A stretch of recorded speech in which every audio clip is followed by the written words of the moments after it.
जय जिनेन्द्र। अभिषेक में प्रयुक्त दूध क्या वेस्टेज है? आज इसी टॉपिक को लेके आई हूँ। तो चलिए वीडियो शुरू करते हैं। सबसे पहली बात तो हम जो दूध अभिषेक में यूज़ करते हैं उसकी मात्रा बहुत कम होती है। हम जल और दूध दोनों को मिक्स करके करते हैं।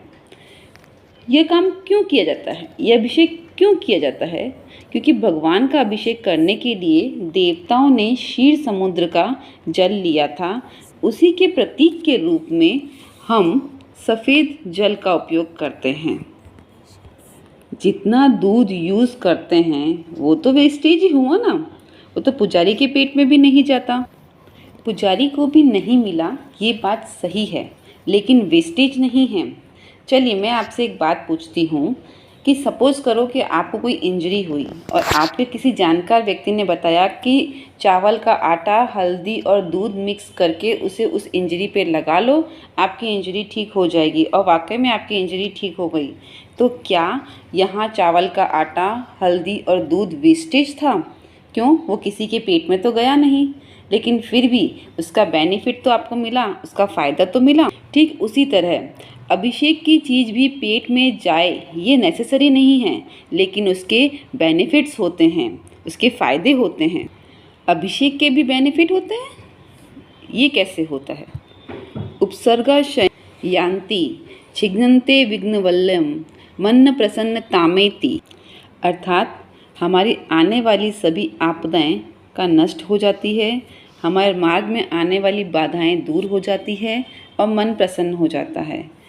इन सभी हजारों से ज़्यादा इंसिडेंट्स लिखे हुए हैं और आज भी ऐसे कई इंसिडेंट्स होते हैं जो बात हमने की है कि मन प्रसन्न रहता है, उसे प्रूफ करते हैं। चलिए मैं आपसे पूछती हूँ, क्या आपको कभी एक्सपीरियंस नहीं हुआ कि अभिषेक, चंदन पूजा से शुभ भाव, एकाग्रता, भक्ति, उल्लास क्रिएट हुआ है?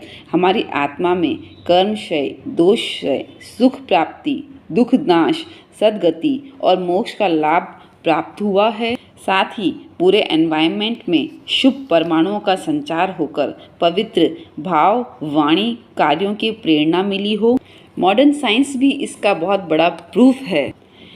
आज की जनरेशन थर्ड जनरेशन है जो कि एनालिसिस पे बिलीव करती है, और साइंस ने भी ये एनालाइज किया है और ये प्रूफ किया है कि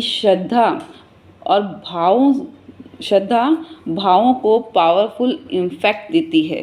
मुझे ये श्रद्धा वद्धा भाव वाव समझ नहीं आते। चलिए, जिसे श्रद्धा भाव ये सब समझ में नहीं आता, जो बिजनेस माइंडेड है, वो ये तो समझ सकता है कि यदि भगवान के घर में दूध का अभिषेक हो रहा है तो दूध वाले का एक परमानेंट कस्टमर बन गया है, दूध वाले को एक परमानेंट बिजनेस मिल गया है। अगर धूप अगरबत्ती दिया हो रहा है तो ऐसी अनेकों कंपनियां हैं जो धूप अगरबत्ती बनाती है, वह उन सब का परमानेंट कस्टमर बन गए हैं। और अगर आप भी किसी धूप अगरबत्ती के दिए की कंपनी के इंचार्ज हैं, उसके चलाते हैं, तो आप कभी भी इसका विरोध नहीं करेंगे, क्योंकि ये आपका रोजगार का साधन है। फिर ऐसे विचार मेरे मन में क्यों आते हैं? सच कहूँ तो आज कुछ लोगों को जैन धर्म ही नहीं भाता है। वे ऐसे कुतर्क रखकर धर्म को तोड़ने का प्रयास करते हैं। कुछ मजहब के लोग अपने धर्म का प्रचार प्रसार करने के लिए भी ऐसा करते हैं, और उन लोगों की बातों में आकर हम इस साइंटिफिकली प्रूव्ड प्रोसेस को स्टुपिडिटी के नाम से जानने लगते हैं।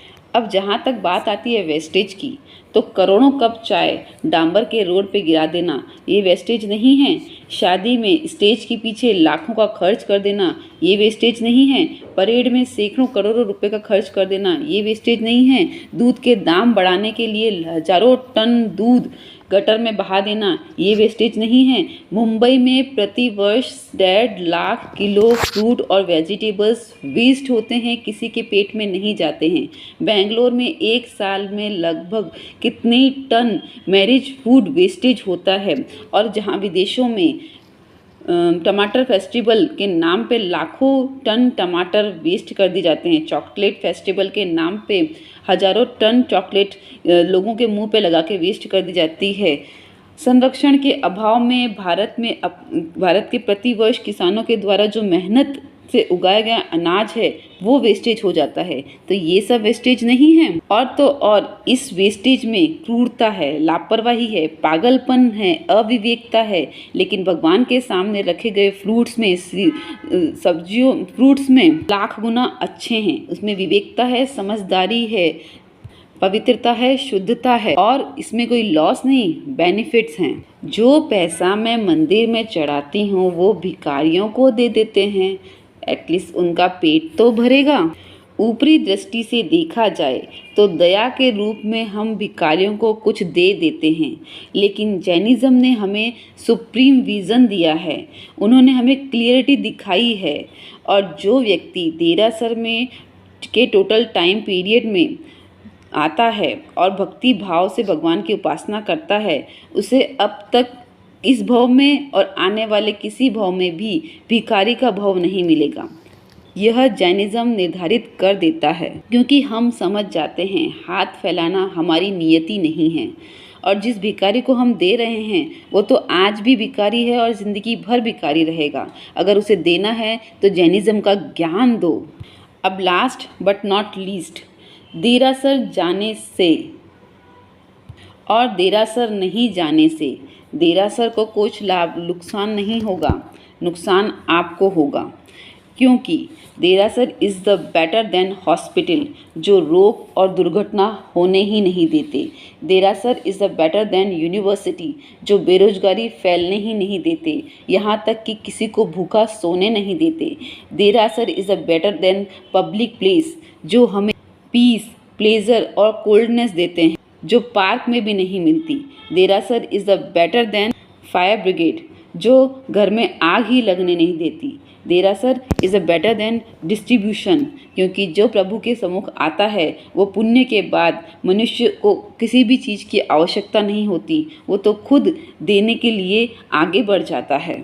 सो derasar is most useful and faithful. अभिषेक is compulsory because prevention is better than cure.